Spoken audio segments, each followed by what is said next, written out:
Hello guys, मैं कोमल कुमारी WCS ITI channel से बोल रही हूँ। प्लीज़ इस चैनल को शेयर और सब्सक्राइब करने की कृपा करें।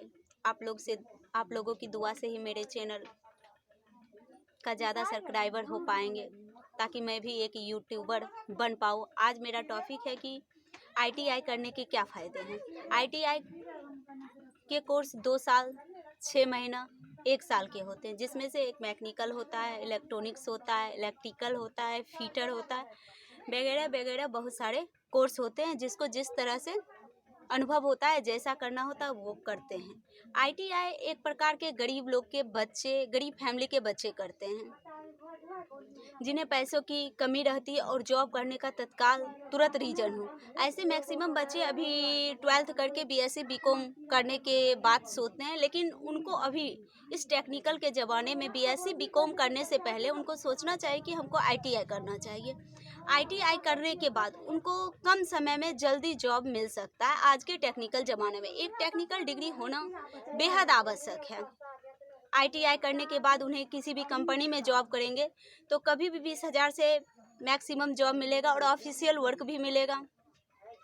ITI करने से लड़की को तो बेहद फ़ायदे हैं, क्योंकि लड़की का स्किल अभी कम गया है ITI के तरफ से। लड़की अगर ITI करती है तो उनको ज़्यादा फ़ायदा मिलता है, और लड़कियों की तरफ से उनको ITI करने के बाद स्कॉलरशिप भी मिलती है। इसलिए सरकारी से अगर बेहद कमज़ोर फैमिली से बच्चे बिलोंग करते हैं तो सरकारी से ITI करने के फ़ायदे सोचें।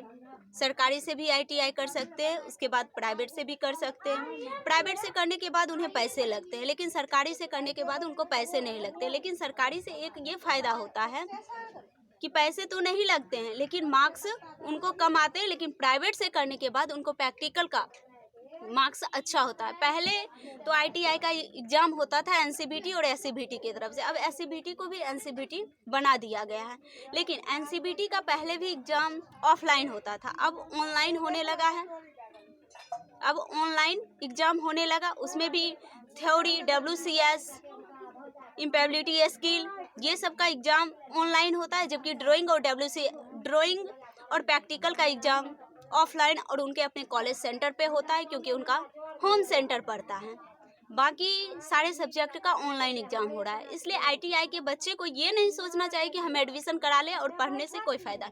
ITI करके उनको पढ़ना पड़ेगा। जिस तरह 12th के लिए वो पढ़ते हैं, उस प्रकार ITI करने के बाद उनको पढ़ना पड़ेगा। पढ़ने के बाद ही उनको ITI से कोई जॉब मिलेगा। ऐसा मैं नहीं बता रही हूँ कि ITI कर लिया, उन्होंने एक सर्टिफिकेट ले लिया, उनको जॉब बिना पढ़े कोई जॉब नहीं मिलेगा। इसलिए ITI करने के बाद उनको जॉब करना चाहिए। इसलिए ITI करने के फर्स्ट फ़ायदे ये हो गए कि वो किसी कंपनी में जॉब कर सकते हैं। जैसे अच्छे अच्छे कंपनी होते हैं। उसके बाद सरकारी जॉब में रेलवे का आता है वैकेंसी, उसमें भी वो जॉब कर सकते हैं। ITI का ही मांगा जाता है, क्योंकि आने वाली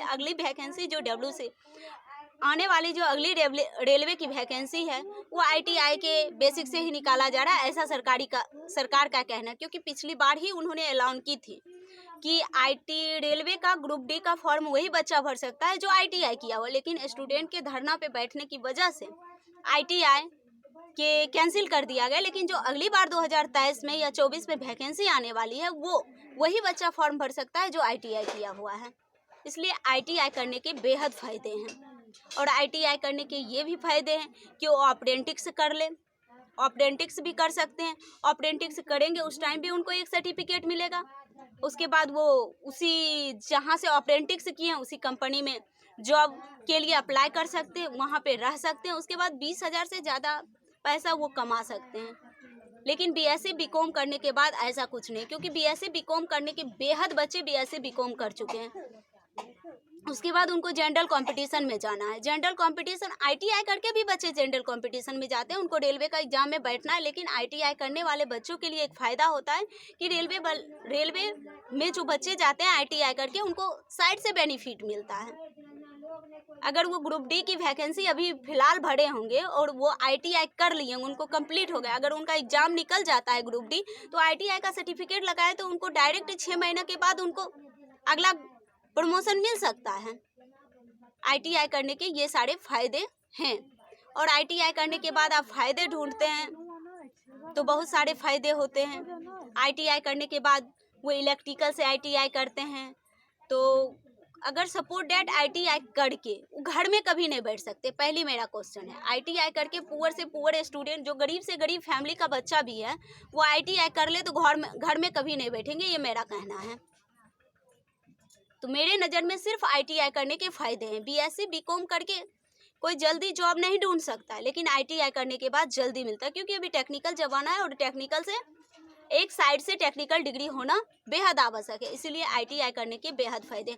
अगर आपको कोई ITI करने के बाद नुकसान निकलते हैं तो हमको कमेंट सेक्शन में पक्का कमेंट कीजिएगा कि ये ITI करने के नुकसान होते हैं। शुक्रिया।